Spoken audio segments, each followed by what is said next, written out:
নমস্কার বন্ধুরা, খেয়াল তৈরির ইউটিউব চ্যানেলে আপনাদের স্বাগতম।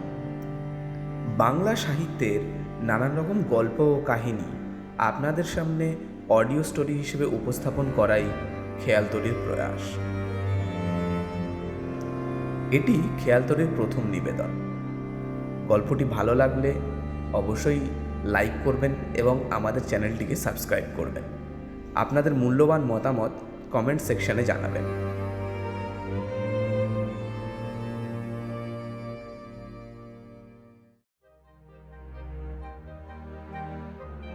আজকের গল্প নীল আতঙ্ক। গল্পটি নেওয়া হয়েছে আনন্দ পাবলিশার্স থেকে প্রকাশিত সত্যজিৎ রায় গল্প 101 বইটি থেকে। সত্যজিৎ রায়ের ৮০তম জন্মবর্ষপূর্তিতে শঙ্কু ও ফেলুদার কাহিনীগুলি বাদ দিয়ে তার সমস্ত গল্প, 2টি উপন্যাস ও একটি নাট্যকাহিনী নিয়ে একত্রে প্রকাশিত হয় এই বইটি। শুরু হচ্ছে নীল আতঙ্ক।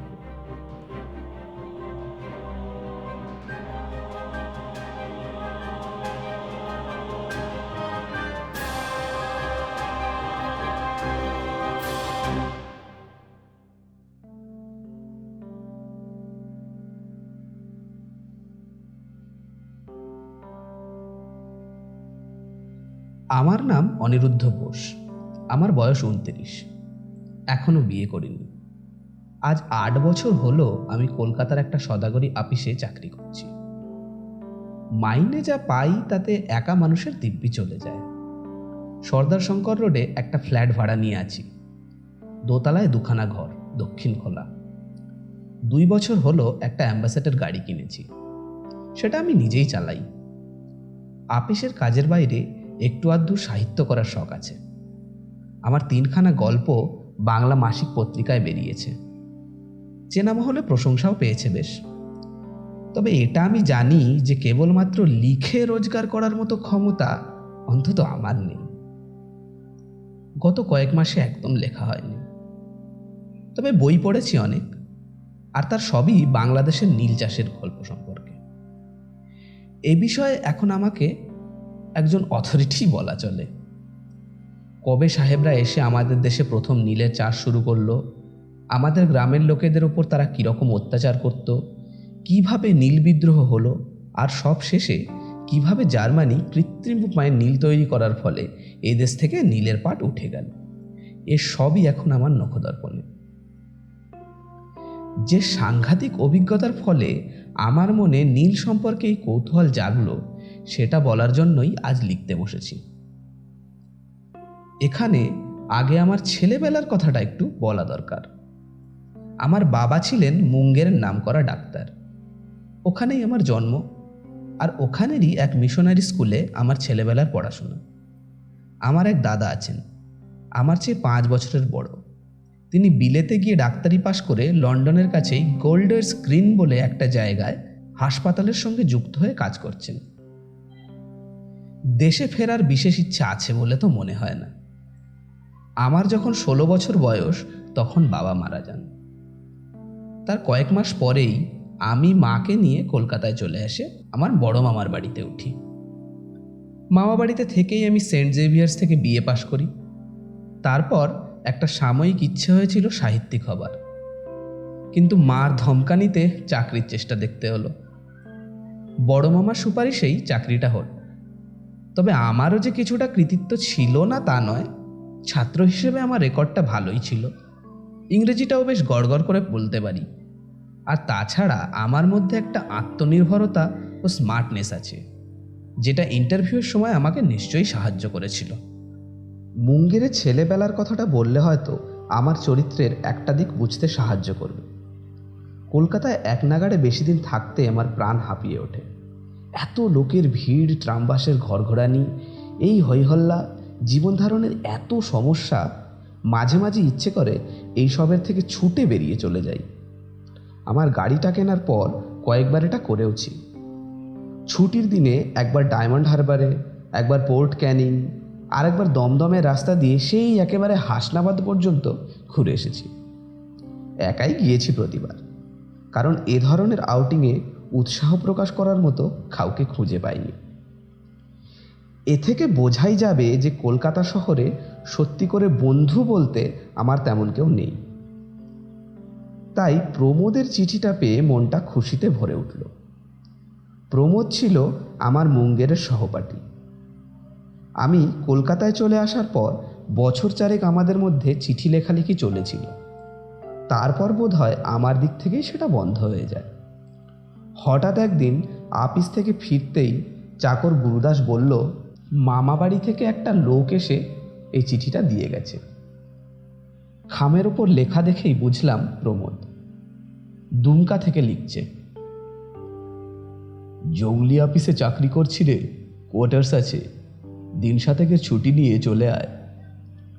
ছুটি পাওনা ছিল বেশ কিছুদিনের, তাই যত শীঘ্র সম্ভব আপিসের কাজ গুছিয়ে নিয়ে গত 27 এপ্রিল, তারিখটা আমার আজীবন মনে থাকবে। যাই হোক, 27 এপ্রিল তল্পিতল্পা গুটিয়ে কলকাতার জঞ্জাল ও ঝঞ্ঝাট পিছনে ফেলে রেখে রওনা দিলাম দুমকার উদ্দেশ্যে। প্রমোদ অবশ্যই মোটর যোগে দুমকা যাওয়ার কথা একবারও বলেনি, ওটা আমারই আইডিয়া। 200 মাইল রাস্তা, বড় জোর 5-5.5 ঘন্টার ধাক্কা। 10টার মধ্যে ভাত খেয়ে বেরিয়ে পড়ব, দিনের আলো থাকতে থাকতেই পৌঁছে যাব, এই ছিল আমার মতলব। কাজের বেলা গোড়াতেই একটা হোঁচট খেতে হলো। রান্না হয়ে গেছিল ঠিক সময়ে, কিন্তু ভাত খেয়ে সবে মুখে পানটা পুড়েছি, এমন সময় বাবার পুরনো বন্ধু মোহিত কাকা এসে হাজির। একে ভারভার্তিক লোক, তার উপর প্রায় 10 বছর পরে দেখা। মুখ ফুটে কিছুই বলতে পারলাম না যে আমার তাড়া আছে। ভদ্রলোককে চা খাওয়াতে হলো, তারপর ঝাড়া 1 ঘন্টা ধরে তার সুখ দুঃখের কাহিনী শুনতে হলো। মোহিত কাকাকে বিদায় দিয়ে গাড়িতে মাল তুলে যখন নিজে উঠতে যাচ্ছি, তখন দেখি আমার একতলার ভাড়াটে ভোলাবাবু তার 4 বছরের ছেলে পিন্টুর হাত ধরে কোত্থেকে যেন বাড়ি ফিরছেন। আমায় দেখে বললেন, একা একা কোথায় পাড়ি দিচ্ছেন? আমার উত্তর শুনে ভদ্রলোক একটু উদ্বিগ্নভাবেই বললেন, কি এতটা পথ মোটরে একা যাবেন? অন্তত এই ট্রিপটার জন্য একটা ড্রাইভারের বন্দোবস্ত করলে হতো না? আমি বললাম, চালক হিসেবে আমি খুব হুঁশিয়ার, আর আমার যত্নের ফলে গাড়িটাও প্রায় নতুনই রয়েছে, তাই ভাবনার কিছু নেই। ভদ্রলোক বেস্ট অফ লাক বলে ছেলের হাত ধরে বাড়ির ভেতর ঢুকে পড়লেন। গাড়িতে স্টার্ট দেবার আগে হাত ঘড়ির দিকে চেয়ে দেখি 11:15।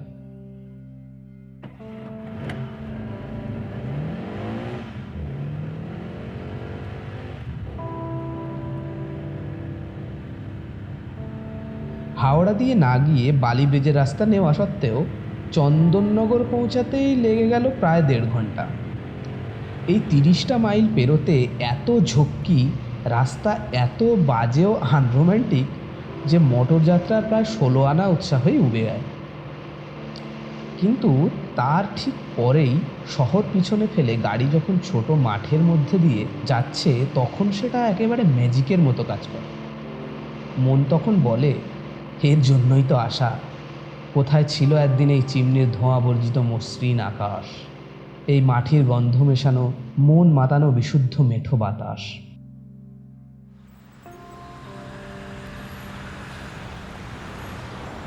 1:30 নাগাদ যখন বর্ধমানের কাছাকাছি পৌঁছেছি, তখন পেটে একটা খিদের ভাব অনুভব করলাম।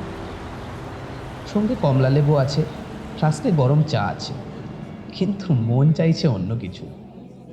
রাস্তার পাশেই স্টেশন। গাড়ি থামিয়ে রেস্টুরেন্টে গিয়ে 2টো টোস্ট, 1টা অমলেট ও 1 পেয়ালা কফি খেয়ে আবার রওনা দিলাম। পথ বাকি এখনো 30 মাইল। বর্ধমান থেকে 25 মাইল গিয়ে পানাগড় পড়ে। সেখান থেকে গ্র্যান্ড ট্রাঙ্ক রোড ছেড়ে ইলামবাজারের রাস্তা ধরতে হবে। ইলামবাজার থেকে সিউড়ি হয়ে ম্যাসেঞ্জার পেরিয়ে দুমকা। পানাগড়ের মিলিটারি ক্যাম্পগুলো সবে দৃষ্টিগোচর হয়েছে এমন সময় আমার গাড়ির পিছনের দিক থেকে একটা বেলুন ফাটার মতো শব্দ হলো, আর সেই সঙ্গে গাড়িটা একপাশে একটু কেঁদড়ে গেল।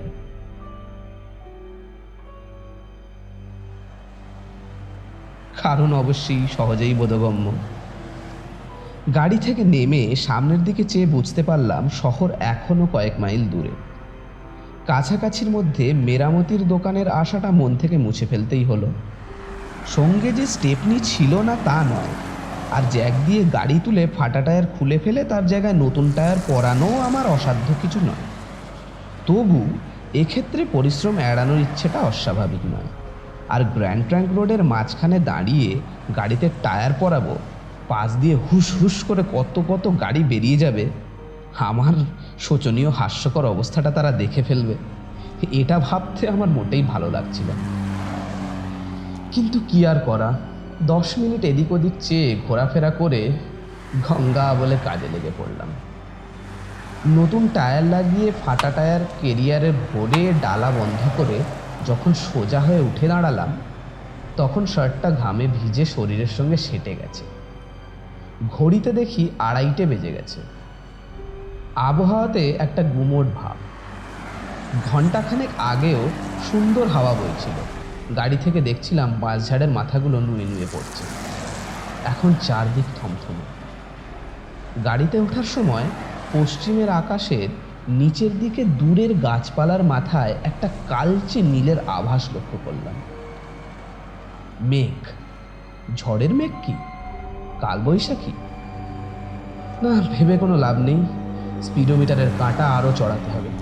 ফ্লাস্কটা খুলে খানিকটা গরম চা মুখে ঢেলে দিয়ে আবার রওনা হলাম।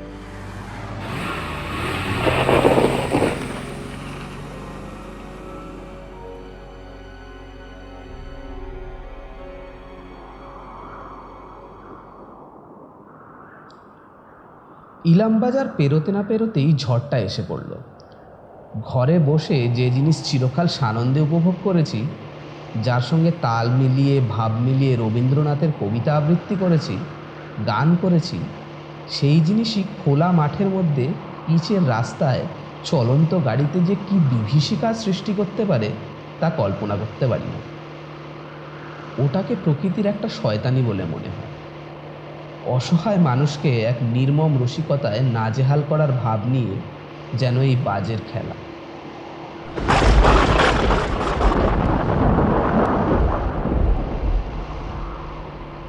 এদিকে ওদিকে আচমকা বৈদ্যুতিক স্বরনিক্ষেপ, আর পর মুহূর্তেই কর্ণপটাহ বিদীর্ণ করা দামামা গর্জন।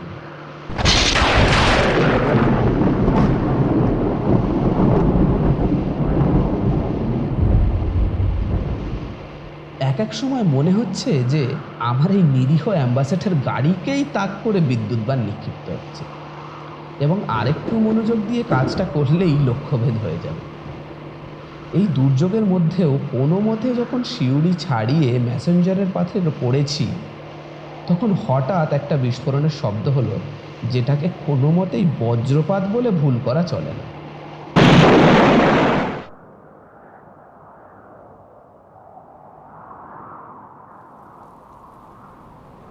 বুঝলাম আমার গাড়ির আরেকটি টায়ার কাজে ইস্তফা দিল। হাল ছেড়ে দিলাম। মুষলধারে বৃষ্টি শুরু হয়েছে। ঘড়িতে 5:30। গত 20 মাইল স্পিডোমিটারের কাঁটাটাকে 15 থেকে 25-এর মধ্যেই রাখতে হয়েছে, না হলে এতক্ষণ ম্যাসেঞ্জার ছাড়িয়ে যাওয়ার কথা। কিন্তু কোথায় এসে পৌঁছলাম? সামনের দিকে চেয়ে কিছু বোঝার উপায় নেই। কাঁচের ওপর জলপ্রপাত। ওয়াইপারটা সপাত সপাত শব্দ করে চলেছে, কিন্তু সেটাকে কাজ না বলে খেলা বলাই ভালো। নিয়ম মতো এপ্রিল মাসে এখনো সূর্যের আলো থাকার কথা, কিন্তু ভাব দেখে মনে হয় এই রাত হলো বলে। আমার ডান পাশের দরজাটা একটু ফাঁক করে বাইরের দিকে চাইলাম। যা দেখলাম তাতে মনে হলো কাছাকাছির মধ্যে ঘনবসতি না থাকলেও 2-1টা পাকা বাড়ি যেন গাছপালার ফাঁক দিয়ে দেখা যাচ্ছে।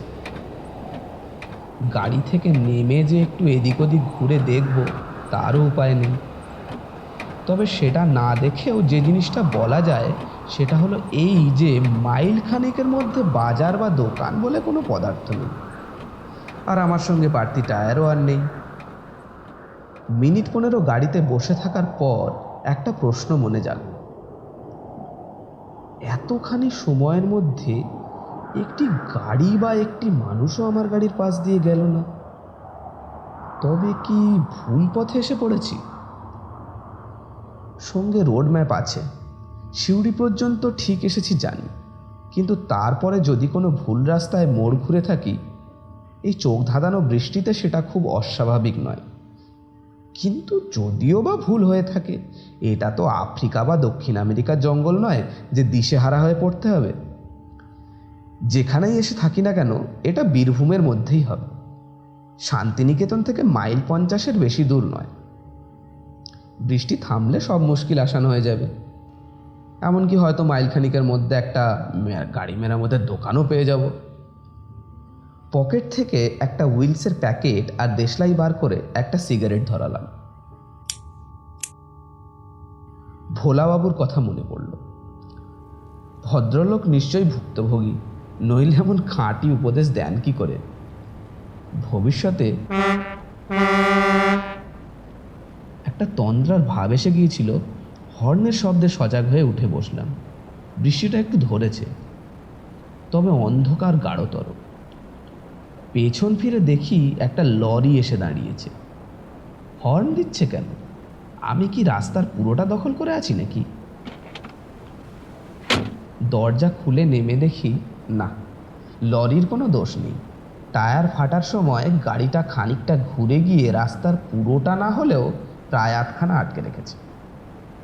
লরির যাবার জায়গা নেই। গাড়ি সাইড কিজিয়ে। আমার অসহায় ভাব দেখেই বোধ হয় পাঞ্জাবি ড্রাইভারটি কথা বলতে বলতে নেমে এলো। ক্যা হুয়া, পাংচার? আমি ফরাসি কায়দায় কাঁধ দুটোকে একটু উঁচিয়ে আমার শোচনীয় অবস্থাটা বুঝিয়ে দিলাম। বললাম, আপনি যদি একটু হাত লাগান তাহলে এটাকে একপাশে সরিয়ে আপনার যাবার জায়গা করে দিতে পারি। এবার লরি থেকে পাঁজির সহকারী নেমে এলেন। তিনজনে ঠেলে স্টিয়ারিং ঘুরিয়ে গাড়িটাকে একপাশে করে দিলাম। তারপর জিজ্ঞেস করে জানলাম যে এটা দুমকার রাস্তা না, আমি ভুল পথে এসে গেছি। তবে সেটা মাইল 3-এর বেশি নয়। কাছাকাছির মধ্যে সারানোর কোনো দোকান নেই। লরি চলে গেল। তার ঘর ঘর শব্দ মিলিয়ে আসার সঙ্গে সঙ্গেই একটা বিশাল নৈশব্দের সৃষ্টি হলো। আর আমি বুঝলাম যে অকুল পাথারে পড়েছি আমি। আজ রাত্রের মধ্যে দুমকা পৌঁছানোর বিন্দুমাত্র সম্ভাবনা নেই, এবং রাতটা কিভাবে কাটাবো তারও কোনো ইঙ্গিত নেই। আশেপাশের ডোবা থেকে ব্যাঙের কোরাস আরম্ভ হয়ে গেছে। বৃষ্টিটা কমের দিকে। অন্য সময় হলে মাটির সোঁদা গন্ধে মনটা মেতে উঠত, কিন্তু এ অবস্থায় নয়। আবার গাড়িতে উঠলাম, কিন্তু তাতেই বা কি লাভ? হাত পা ছড়িয়ে আরাম করার পক্ষে অ্যাম্বাসেডর গাড়ির মতো অনুপযুক্ত আর কিছু আছে কি? বোধ হয় না। আর একটা সিগারেট ধরাতে যাব এমন সময় হঠাৎ পাশের জানলা দিয়ে একটা ক্ষীণ আলো এসে স্টিয়ারিং হুইলটার ওপর পড়ল। আবার দরজা খুলে গলা বাড়িয়ে দেখি গাছের ফাঁক দিয়ে একটা আলোর চতুষ্কোণ দেখা যাচ্ছে। বোধ হয় জানলা। ধোঁয়ার কারণ আগুন নাকি? আচ্ছা, একটা কেরোসিনের আলো দেখা যাচ্ছে, তার মানে ওখানে মানুষও আছে। টর্চটা নিয়ে গাড়ি থেকে নেমে পড়লাম। আলোর দূরত্ব বেশি নয়। আমার উচিত এগিয়ে গিয়ে অনুসন্ধান করা। একটা রাস্তাও রয়েছে, অপরিসর পথ। সেটা বোধ হয় আলোর দিক থেকে আমি যে রাস্তায় আছি সেটা এসে পড়েছে। পথের দুপাশে গাছপালার বন, তলার দিকে আগাছার জঙ্গল। কুছ পরোয়া নেই। গাড়ির দরজা লক করে দিলাম, দিয়ে রওনা দিলাম ওই রাস্তা ধরে। যতদূর সম্ভব খানাখন্দ বাঁচিয়ে জলকাতার মধ্য দিয়ে ছপাত করে খানিক দূর হেঁটে একটা তেঁতুল গাছ পেরোতেই বাড়িটা চোখে পড়ল। বাড়ি বলা ভুল হবে, একখানা কি দেড়খানা ইটের ঘরের ওপর একটা টিনের চালা। ফাঁক করা দরজা দিয়ে ঘরের ভিতর একটা লণ্ঠন জ্বালানো রয়েছে। একটা ধোঁয়াটে ভাব। আর একটা খাটিয়ার কোণ লক্ষ্য করলাম বাইরে থেকে। কই হ্যাঁ, একটা মাঝবয়সী বেটে গোঁফওয়ালা লোক বেরিয়ে এসে আমার টর্চের আলোর দিকে ভুরু কুঁচকে চাইল। আমি আলোটা নামিয়ে দিলাম। কাহা সে আয়া বাবু? আমার দুর্ঘটনার কথা সংক্ষেপে বর্ণনা করে বললাম, এই এখানে কাছাকাছির মধ্যে রাত কাটানোর কোনো বন্দোবস্ত হতে পারে? যা পয়সা লাগে আমি দেব। ডাক বাংলো মে। ডাক বাংলো? সেটা আবার কোথায়? প্রশ্নটা মনে আসার সঙ্গে সঙ্গেই আমার বোকামোটা বুঝতে পারলাম। এতক্ষণ কেবল লণ্ঠন আর টর্চের আলোর দিকে দৃষ্টি থাকার ফলে আশেপাশে কি আছে দেখিনি। এবার টর্চটাকে ঘুরিয়ে আমার বাঁদিকে ফেলতেই একটা বেশ বড় একতলা পুরনো বাড়ি চোখে পড়ল। সেটা দেখিয়ে বললাম, এটাই ডাক বাংলো? हाँ बाबू, लेकिन बिस्तरा बिस्तरा कुछ नहीं है और खाना भी नहीं मिलेगा। বিছানা আমার সঙ্গে আছে, খাটিয়া হবে তো? হ্যাঁ, খাটিয়া হোগা। আর তোমার ঘরে তো উনুন ধরিয়েছো দেখছি, তুমি নিজে খাবে নিশ্চয়ই। লোকটা হেসে ফেলল। তারপর আমায় জিজ্ঞেস করলো তার হাতের সেঁকা মোটা রুটি আর তার বউয়ের রান্না করা উড়ুদ ডাল কি আমার চলবে? আমি বললাম, খুব চলবে, সব রকম রুটিই আমার চলে, আর উড়ুদকার ডাল তো আমার অতি প্রিয় খাদ্য। এককালে কি ছিল জানি না, এখন নামেই ডাক বাংলো। তবে পুরনো সাহেবি আমলের বাড়ি, তাই ঘরের সাইজ বড় আর সিলিংটা পেল্লায় উঁচু।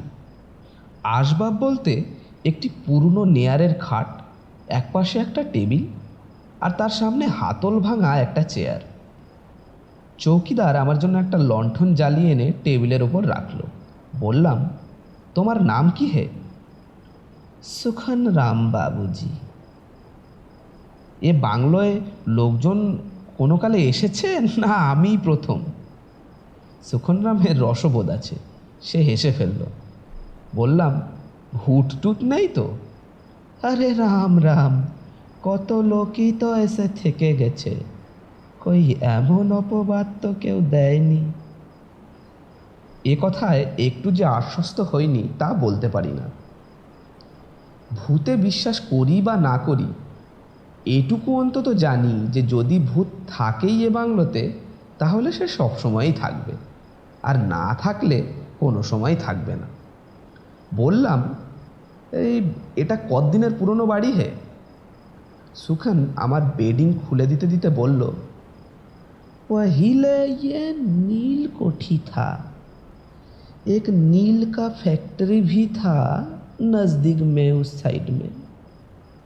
उसका एक चिमनी अभी तक खड़ा है और सब टूट गया। এ অঞ্চলে যে এককালে নীলের চাষ হতো সেটা জানতাম। মুঙ্গেরের আশেপাশেও ছেলেবেলায় পুরনো ভাঙা নীলকুঠি দেখেছি। সুখানের তৈরি রুটি আর কলাইয়ের ডাল খেয়ে নেয়ারের খাটে বিছানা পেতে যখন শুলাম, তখন রাত 10:30। প্রমোদকে আজ বিকেলে পৌঁছবো বলে টেলিগ্রাম করেছিলাম। ও একটু চিন্তিত হবে, কিন্তু সে নিয়ে তো ভেবে আর কোনো লাভ নেই। একটা আস্তানা যে পেয়েছি, এবং বেশ সহজেই পেয়েছি, সেইটা কম ভাগ্যের কথা না। ভবিষ্যতে ভোলাবাবুর উপদেশই মেনে চলব, উচিত শিক্ষা হয়েছে আমার আজ। তবে এটাও ঠিক যে এমনি শেখার চেয়ে ঠেকে শেখার দাম অনেক বেশি। লণ্ঠনটা পাশের বাথরুমে রেখে এসেছি। দরজার ফাঁক দিয়ে যেটুকু আলো এসেছে তাই যথেষ্ট। ঘরে বেশি আলো থাকলে আবার আমার ঘুম আসে না। এখন সবচেয়ে বেশি যেটা দরকার সেটা হলো ঘুম। গাড়ি থেকে জিনিসপত্র সব বার করে নিয়ে সেটা লক করে এসেছি বলাই বাহুল্য। এটুকু জোর গলায় বলতে পারি যে আজকালকার দিনে কলকাতার রাস্তায় গাড়ি ফেলে রাখা যতটা বিপজ্জনক, গ্রামের রাস্তা তার চেয়ে হয়তো কিছুটা কমই। বাইরের বৃষ্টির শব্দ থেমে গেছে। ব্যাঙ আর ঝিঝির সমবেত কণ্ঠস্বরে রাত মুখর হয়ে উঠেছে। শহরের জীবনটা এত দূরে আর এত পিছনে সরে গেছে যে সেটাকে একটা প্রাগৈতিহাসিক পর্ব বলে মনে হচ্ছে।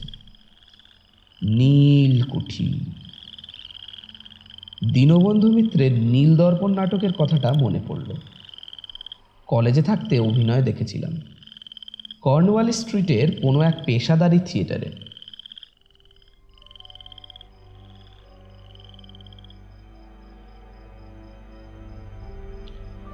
ঘুমটা হঠাৎ ভেঙে গেল। কতক্ষণ পরে তা জানি না, দরজায় একটা খচমচ শব্দ হচ্ছে।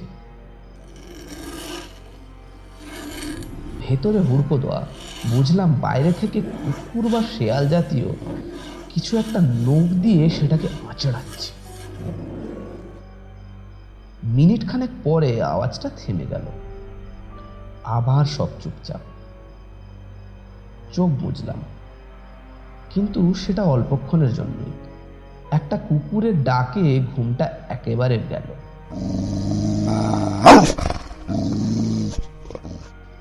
বাংলার গ্রাম্য নেড়িকুত্তার ডাক তো এটা না, এ তো বিলিতি হাউন্ডের হুঙ্কার।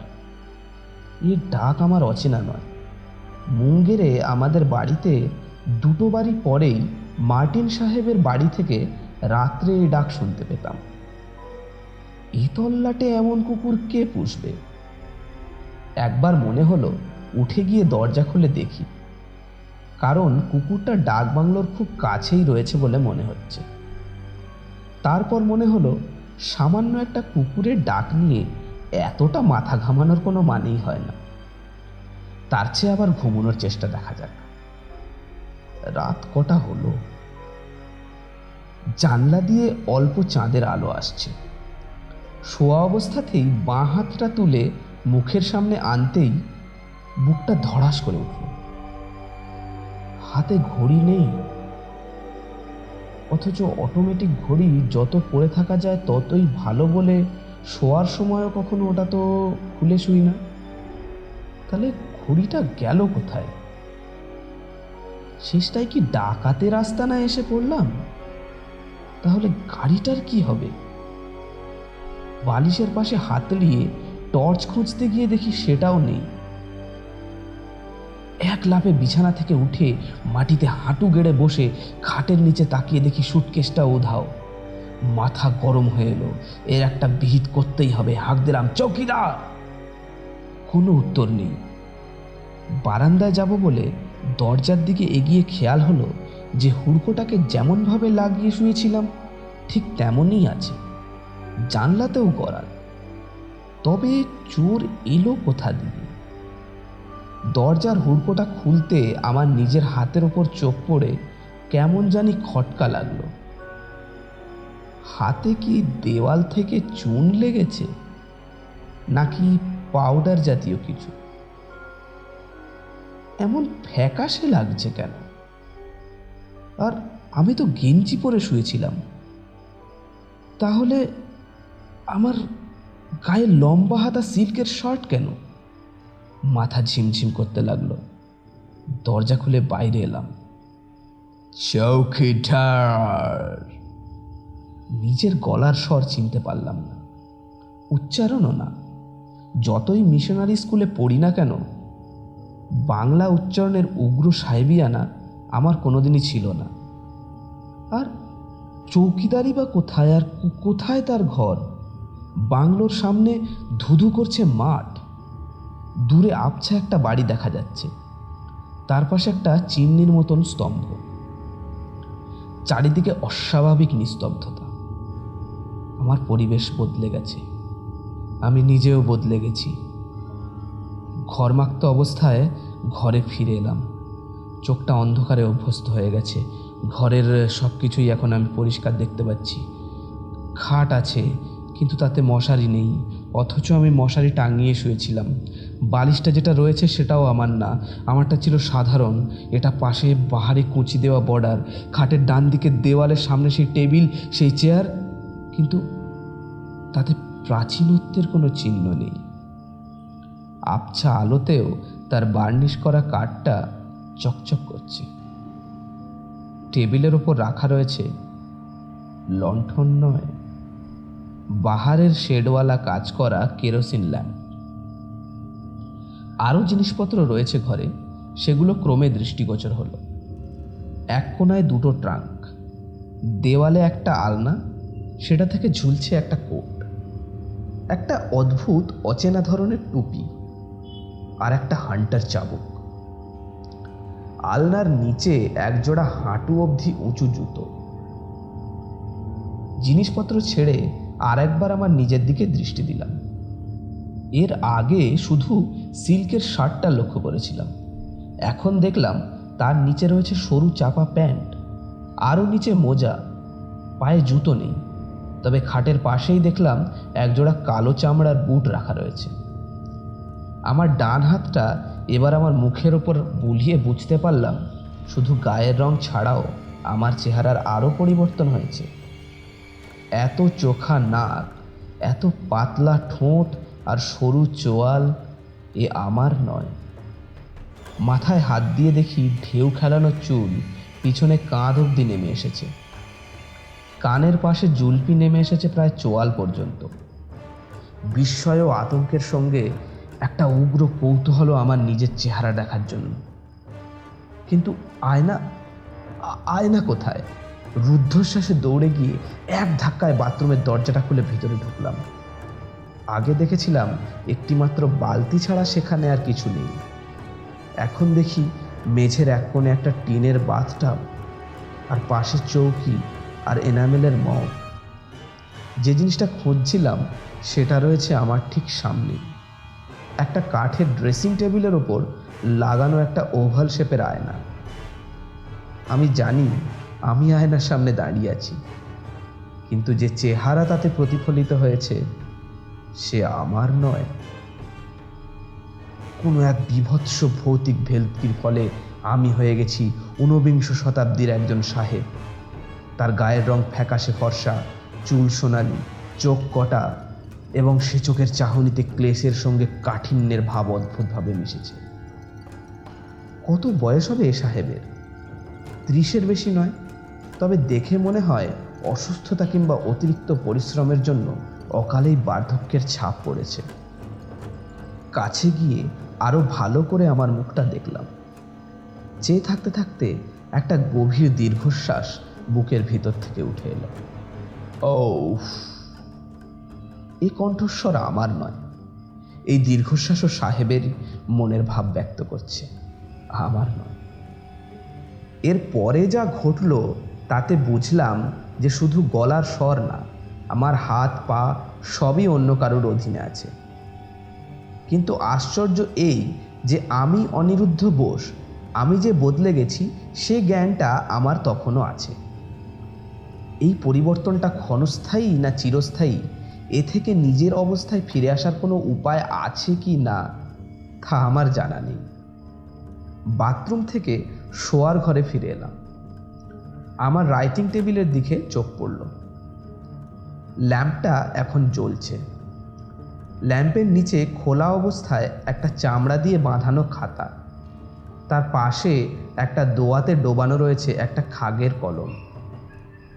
টেবিলের দিকে এগিয়ে গেলাম। খাতার খোলা পাতায় কিছু লেখা হয়নি। কোনো এক অদৃশ্য শক্তি আমাকে চেয়ারে বসিয়ে দোয়াত থেকে কলমটা আমার ডান হাতে তুলিয়ে নিল।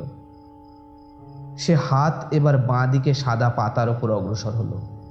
ঘরের নিস্তব্ধতা ভেদ করে খসখস করে খাগের কলম লিখে চলল। 27শে এপ্রিল 1868। কানের কাছে আবার সেই রাক্ষসে মশার বিনবিনুনি আরম্ভ হয়েছে। শেষটায় এই সামান্য একটা পোকার হাতে আমার মতো একটা জাঁদরেল ব্রিটিশারকে পরাহত হতে হল। ভগবানের কেমন বিধি! এরিক পালিয়েছে, পার্সি আর টনিও আগেই ভেগেছে। আমার বোধ হয় এদের থেকেও টাকার লোভটা একটু বেশিই ছিল, তাই বারবার ম্যালেরিয়ার আক্রমণ সত্ত্বেও নীলের মোহটা আমি কাটাতে পারিনি। না, শুধু তাই নয়, ডায়েরিতে মিথ্যে কথা লেখা পাপ। আর একটা কারণ আছে। আমাদের দেশের লোক আমাকে হাড়ে হাড়ে চেনে, সেখানে থাকতেও তো কম কুকীর্তি করিনি, আর তারা সে কথা বলেনি। তাই ইংল্যান্ডে ফিরে যাওয়ার সাহসও আমার নেই। বুঝতে পারছি এখানেই থাকতে হবে, আর এখানেই মরতে হবে। মেরি আর আমার 3 বছরের সন্তান টবির কবরের পাশেই আমার স্থান হবে। এত অত্যাচার করেছি এখানকার স্থানীয় নেটিভদের ওপর যে আমার মৃত্যুতে চোখের জল ফেলার মতো একটি লোকও নেই। এক যদি মীরজান কাঁদে, আমার বিশ্বস্ত অনুগত বেয়ারা মীরজান, আর রেক্স, আসল ভাবনা তো রেক্সকে নিয়েই। হায় রে প্রভুভক্ত কুকুর, আমি মরে গেলে তো তোকে এরা আস্ত রাখবে না রে। হয় ঢিল মেরে, না হয় লাঠির বাড়ি মেরে তোর প্রাণ শেষ করবে এরা। তোর যদি একটা ব্যবস্থা করে যেতে পারতাম। আর লিখতে পারলাম না, হাত কাঁপছে। আমার হাত নয়, ডায়েরি লেখকের। কলম রেখে দিলাম। এবার আমার ডান হাতটা টেবিলের ওপর থেকে নেমে কোলের কাছে এসে ডান দিকে গেল। একটা দেরাজের হাতল, হাতের টানে দেরাজ খুলে গেল। ভিতরে একটা পিন কুশন, একটা পিতলের পেপার ওয়েট, একটা পাইপ, কিছু কাগজপত্র। আরও খানিকটা খুলে গেল দেরাজ। একটা লোহার জিনিস চকচক করে উঠল। পিস্তল, তার হাতলে হাতির দাঁতের কাজ। আমার হাত পিস্তলটা বের করে নিল। হাতের কাঁপুনি থেমে গেল। বাইরে শেয়াল ডাকছে। সেই শেয়ালের ডাকের প্রত্যুত্তরেই যেন গর্জে উঠল হাউন্ডের কণ্ঠস্বর। চেয়ার ছেড়ে দরজার দিকে গেলাম। দরজা খুলে বাইরে, সামনের মাঠে চাঁদের আলো। বাংলোর বারান্দা থেকে হাত বিশেক দূরে ছাই রঙের একটা প্রকাণ্ড গ্রেহাউন্ড ঘাসের ওপর দাঁড়িয়ে আছে। আমি বাইরে আসা মাত্র আমার দিকে ফেরে লেজ নাড়তে লাগলো। র্যাক্স, সেই গম্ভীর ইংরেজ কণ্ঠস্বর। দূরে বাঁশবন ও নীলের ফ্যাক্টরির দিক থেকে ডাকটা প্রতিধ্বনিত হয়ে এলো। র্যাক্স, র্যাক্স। রেক্স এগিয়ে এলো। তার লেজ নড়ছে। ঘাস থেকে বারান্দায় ওঠার সঙ্গে আমার ডান হাতটা কোমরের কাছে উঠে এলো। পিস্তলের মুখটা কুকুরের দিকে। রেক্স যেন থমকে গেল। তার জ্বলন্ত চোখে একটা অবাক করা ভাব। আমার ডান তর্জনীটা পিস্তলের ঘোড়াটা টিপে দিল। বিস্ফোরণের সঙ্গে একটা চোখ ঝলসানো আলো আর একটা ধোঁয়া চারিদিকে ছড়িয়ে পড়ল বারুদের গন্ধ। রেক্সের দেহের সামনের অংশ বারান্দার ওপর ও পিছনটা ঘাসের ওপর এলিয়ে পড়েছে। পিস্তলের শব্দ শুনে কাক ডেকে উঠেছে দূরের গাছপালা থেকে। ফ্যাক্টরির দিক থেকে কিছু লোক যেন ছুটে আসছে বাংলোর দিকে। ঘরে ফিরে এসে দরজায় হুড়কো লাগিয়ে খাটের ওপর এসে বসলাম। বাইরের লোকের গোলমাল এগিয়ে আসছে। পিস্তলের নলটা আমার কানের পাশে ঠেকাতে বুঝলাম সেটা বেশ গরম। তারপর আর কিছু জানি না।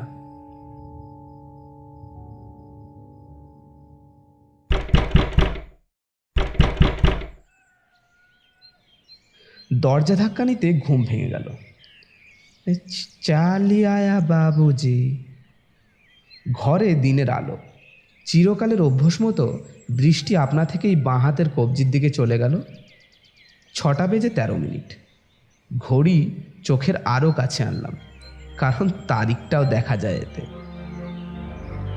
28শে এপ্রিল। বাইরে থেকে সুখানরাম বলছে, হ্যাঁ আপকা গাড়ি ভি ঠিক হো গয়া বাবুজি।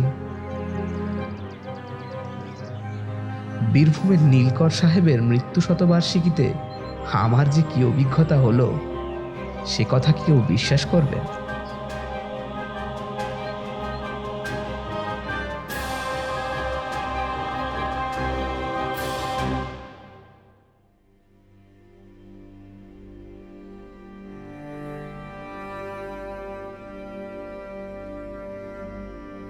শুনছিলেন নীল আতঙ্ক।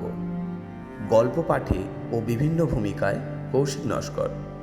সাউন্ড এফেক্টস ও ব্যাকগ্রাউন্ড মিউজিকে দেবায়ন গাঙ্গুলি। গল্পটি কেমন লাগলো আমাদের জানাতে ভুলবেন না। আপনাদের উৎসাহ পেলে এরকম আরও অনেক গল্পের ডালি নিয়ে হাজির হবে খেয়ালতরি। নমস্কার।